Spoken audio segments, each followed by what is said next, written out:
ভারতের টি-20 ক্রিকেটের মধ্যে এত ডমিনেন্স হওয়ার কারণ কি?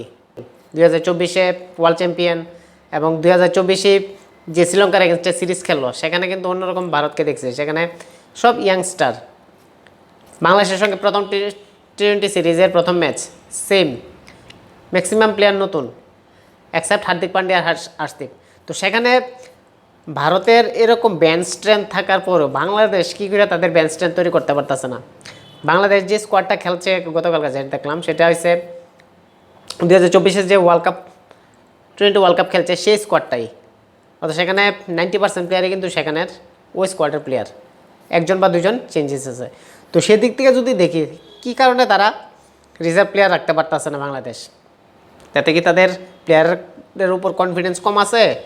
এটি আমরা কইতে পারি দিলে। অন্যদিকে যদি ভারতের টিমের মধ্যে দেখি, ভারতের টিমের মধ্যে জয়সওয়াল, গিল, ঋতুরাজ গায়কোয়াড়, শ্রেয়স আইয়ার, কেএল রাহুলের মতো কোনো প্লেয়ারই নাই এখানে। রোহিত শর্মা, বিরাট কোহলি তো আমি বাদই দিই, জাসপ্রীত বুমরা, শামি, সিরাজ, এগুলি কেউই নাই।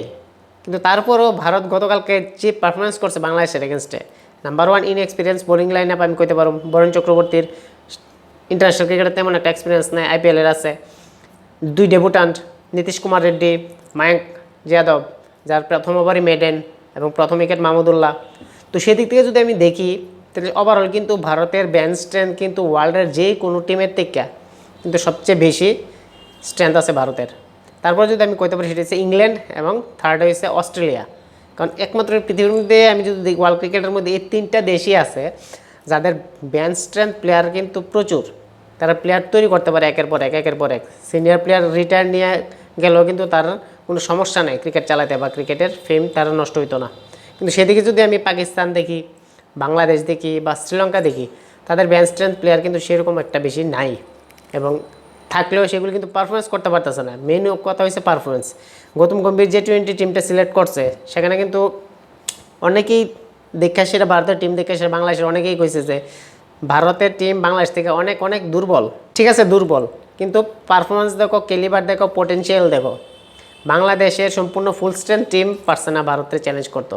সে বাংলাদেশ টেস্টে গুহারা হারার পরে টি-20 মধ্যে চ্যালেঞ্জ করতে আসে, তারা নাকি নতুন কিছু করব, অ্যাগ্রেসিভ ক্রিকেট খেলবো। এই তারা অ্যাগ্রেসিভ ক্রিকেট 127 রানে অল উইকেট ডাউন, তাও সম্পূর্ণ 20 ওভার খেলতে পারছে না। অ্যাগ্রেসিভ ক্রিকেট যদি খেলা হয় তাহলে সেটা ভারতের থেকে শিখতে লাগবো। আর ঠিক এরকমই করতে চাইছে তারা। রোহিত শর্মার মতো অ্যাটাক করতে গিয়ে সেটা কিন্তু তারা প্রথম দিকেই শেষ। লিটন কুমার দাস গেল অ্যাগ্রেসিভ শট খেলতে গিয়ে, সেটা তাদের ওপেনার পারভেজ আউট হইল, মাহমুদুল্লাহ আউট হইল, হৃদয় আউট হইল। প্রত্যেকটা ব্যাটসম্যানই কিন্তু এরকম অ্যাগ্রেসিভ শট খেলতে গিয়ে সে আউট হয়েছে।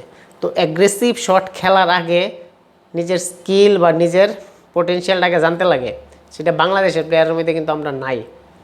তারা অলওয়েজ গ্ল্যাম শট খেলতে চাই, যেটা আমরা অলমোস্ট দেখতে আইতেছি অনেক আগের থেকেই। যখন 2016 টি-20 ওয়ার্ল্ড কাপের মধ্যে যেটা দেখলাম যে বাংলাদেশের মাহমুদুল্লাহ রিয়াদ এবং মুশফিকুর রহিম পরপর 2 বলের মধ্যে 2 জন আউট হয়েছে। এখানে 2 বলে 1 রান রাখতো, এই রানটা পর্যন্ত তারা করতে পারছে না।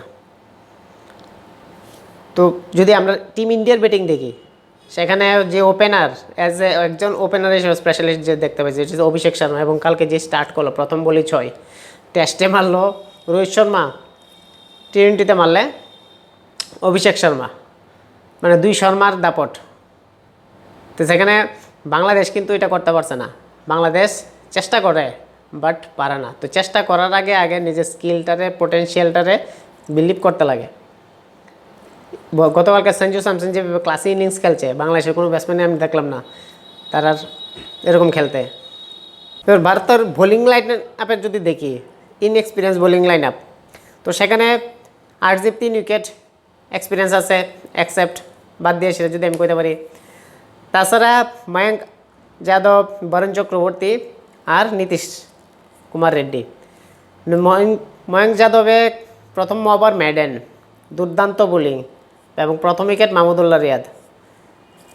তার 3 ওভার বা 4 ওভার মধ্যে যে রানটা দিছে ময়ঙ্ক যাদবে 21 রান, একটা স্পিড স্টার আমরা কইতে পারি তারে।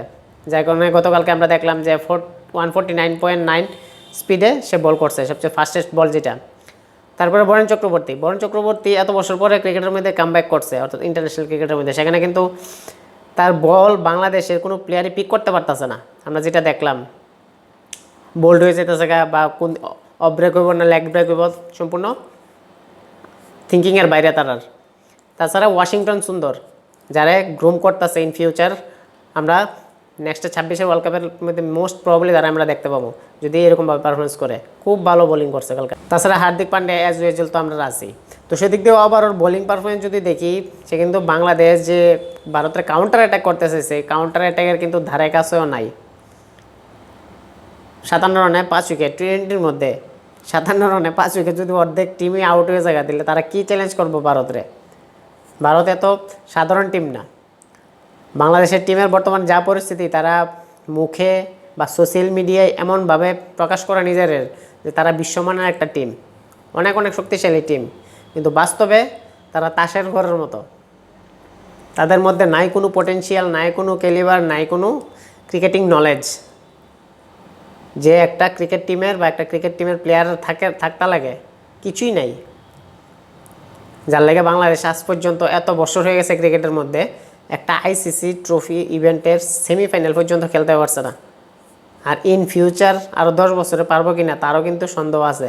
কারণ বাংলাদেশের ক্রিকেটের কন্ডিশন যেহেতুই তারা কোক ভালো, মোটেও কিন্তু ভালো না। কারণ ভালো বিচার হয় পারফরমেন্স দিয়ে, সেটা আর তারা মেন স্টেজে কিন্তু পারফরমেন্স করতে পারে না। তার থেকে আফগানিস্তান অনেক অনেক বেটার করতেছে, কিন্তু যে আফগানিস্তান প্রথমবারের মতো সেমিফাইনাল খেলছে, আনফর্চুনেটলি সাউথ আফ্রিকার লোক হেরে গেছে। বাংলাদেশের আজ পর্যন্ত ক্ষমতা হয়েছে না বা ক্যাপেবল নাই যে তারা সেমিফাইনাল খেলতে, এতগুলি আইসিসির ইভেন্ট খেলতেছে, একটার মধ্যেও পারছে না। ইভেন্ট ভালো কম্পিটও করতে পারছে না। তো সেই জায়গার মধ্যে যদি দেখি বাংলাদেশের নিজের ক্রিকেটের দিকে আগে যদি মনোযোগ না দেয় বা ক্রিকেটিং স্কিল যদি ডেভেলপ করতে না পারে, তাহলে কিন্তু আগামী 10 বছর বা 15 বছর এরকম করতে পারতো না। আমরা ভারতের লগে যদি টি-20 রেকর্ড দেখি, সেখানে 14 ম্যাচ আর 1 ম্যাচ, ভারত 14টা ম্যাচে জয়লাভ করছে আর বাংলাদেশ মাত্র একটা ম্যাচে। আকাশ পাতাল তফাত, আকাশ পাতাল তফাত। যেটা যে ম্যাচ হারছে এটা অ্যাক্সিডেন্টালি আমি কইতে পারব, কারণ এত ডমিনেন্স ওয়ার্ল্ড ক্রিকেটের মধ্যে খুব কম টিমেরই থাকে। কিন্তু বাংলাদেশ এতবার চান্স পায়, সেটা কিন্তু তারা এরকম বেটার পারফরমেন্স করতে পারতেছে না। এশিয়ার অন্যান্য কান্ট্রির মধ্যে যদি দেখি, আফগানিস্তান হোক বা নেপাল হোক, যে রিসেন্টলি খুব ভালো ইমার্জিং হয়ে উঠতেছে, তারাও কিন্তু ভালো করতে পারো ওইরকম সুবিধা দিলে। বাংলাদেশ যেরকম সুবিধাটা পাইতেছে বা এশিয়ার মধ্যে থেকে সে যেরকমভাবে চান্স পাইতেছে, হোস্ট করার ক্ষমতা পাইতেছে বা ক্রিকেট ব্যাটার করানোর সুযোগ পাইতেছে, ভারতের হেল্প পায় সেটা। কিন্তু সেই জায়গার মধ্যে আফগানিস্তান বা নেপাল কিন্তু সেখানে পারতেছে না, যেটা বাংলাদেশ পাইতেছে।